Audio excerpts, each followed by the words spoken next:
Ai, 53 diena. Šiandien visas fokusas buvo tik į būtiniausius darbus, tai iš esmės labai mažai dirbau. Galbūt visą laiką susumavus galbūt bus tarp pusvalandžio ir valandos laiko. Tai miegojau 12-14 valandų. Irgi pastebėjau vakar, kad pradėjau daryti klaidas, kur neturėčiau daryti klaidų. Supratau, kad yra ta vieta, kur reikia apie darbą negalvoti. Tai šiandien suskambėjus žadintuvui, priėmiau sprendimą. Nežinau, kiek tai yra gerai, kiek yra blogai, bet apie tai jau per vėlu galvoti. Galbūt assumptionus padarysiu vėliau, priimant kitų rytų atsikelimus ateityje po metų ar po kiek.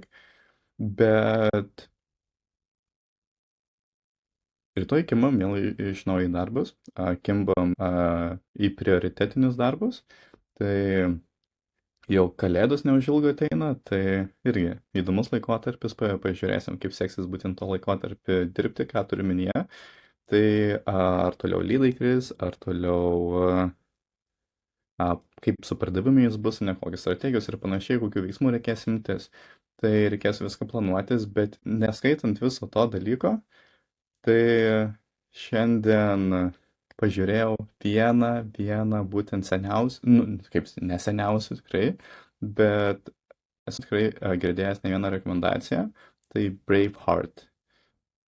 Auksaširdis ar geraširdis ar drąsioji širdis turėtų būti lietuviškai. Tiek apie 53 dieną, 1 milijonas per 90 dienų, dar liko kiek čia 37. Tai ačiū, kad toliau žiūri, ačiū, kad toliau palaikai ir jeigu kokių klausimų kyla iš marketingo, dėl svetainių, tai gali ten tikrai rašyti, galbūt kažkur nukreipsiu, galbūt atsakysiu. Tai iki pasimatymų, laikykis.